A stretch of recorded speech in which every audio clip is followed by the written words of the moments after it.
Тоглоомыг хориглох энэ хуулийг санаачилснаас хойш бол бас нэлээдгүй хилцүүлэг өрнөлөө л дөө. Тийм учраас бол мэдээж энэ хуулийн цаана ирэх ашиг нь хөндөгж байгаа бас бүлгүүд бол байдаг. Тийм ч учраас энэ хуулийг батлахад бол нэлээдгүй одоо цаг хугацаа одоо шаардах шиг боллоо. За энэ зөвшөөрлийн хуулийн дээр бид яг энэ захир мөрөөдөө тоглоомыг тоглох, зуучлах, за сурталчлах гэд бүх үйлдэлүүдийг хориглож байгаа. Ингэснээрээ бид нар бол нэг 60% бол бүрийн хязгаарлана гэдэг ийм эхний судалгааг бол хийсэн. За ингээд технологийн хувьд бол одоо янз бүрийн тэр VPN шиг одоо төрлийн технологи ашиглаад тоглодог. Энэ байдал тогтоогдох юм бол Монгол улс өөрөө энийг хуулиар хорьсон учраас үүн дээр бол эрүүгийн хариуцлага хүлээх асуудал яригдана. Тийм учраас хуулиар зөвшөөрөгдөөгүй үйлдэлийг үйлдсэн тохиолдолд бол бид нэр эрүүгийн хуулиар санкцийг нэмэгдүүлсэн. За сурталчлах болоод бусад төрлийн зарим үйлдэлүүдийг зөрчлийн хуулиар ингээд шийдвэрлээд явж байгаа гэсэн үг.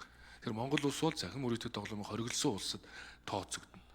За ер нь Азийн улсууд бол энэ захин мөрөөдөө тоглоомыг одоо жишээ нь захин одоо мөрөөдөө тоглоом тэр дотроо спорт төлбөр тааварч гэдэг юм уу ингэж зарим төрлийн үйлдэлийг зөвшөөрөөд явдаг ийм улсууд байна.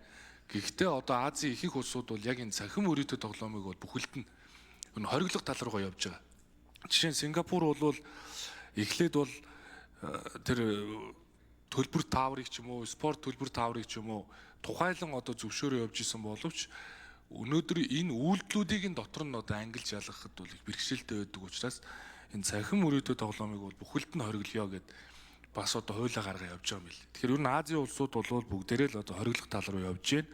За Батамуулын гишүүний хэлж байгаа тэр төлбөр таавар, e-спорт бусад одоо спортын төрлөөр хөгжүүлж байгаа энэ беттинг тавьдаг буюу нөгөө үр дүнг нь урьдчилан тооцох боломжтой үйлдэлүүдийг нь өөрөө энэ нөгөө бооцоод гэж нэрлэдэг байгаа. Казино тэр мөрөөдөө тоглоомын шинж агуулна гэхээр үйлдэлийнх нь эцсийн үр дүн хэмжиж болдгоо. Тэр түүгээрээ ялгаатай. Тэгэхээр судалгаа бол бүрийн хийгдэж дуусаагүй. Яг энэ мөрөөдөө тоглоом дээр, төлбөр таавар дээр, бооцоо тоглоом дээр гээд. Тэгэхээр энэ судалгааг бүрэн хийж чадаагүй байж ич бид нар зарим төрлийг нь зөвшөөрөөд явчих юм бол үүн дээр нэг юм хуулийн хийдэл үүснэ. Тийм учраас эхний төвшөнд бол ингээ бүтэн хориглолчоо. Цаашлаад бол яг тэр төлбөр тааврыг ч юм уу, спорт төлбөр тааврыг ч юм уу тухайлан зохицуулъя гэх юм бол одоо сайн зөриг гишүүний боловсруулж ирсэн тэр тухайлсан хуулийг гаргаад судалгааг бүрэн дүүрөө хийгээд тухайлан зохицуулах юм бол ямар нэгэн хуулийн хийдэл үүсэхгүй байна л гэдэг ийм л одоо төлөвлөгөөтэй байгаа. За Инх тайвны Батамгалан гишүүн тодруулж сууя.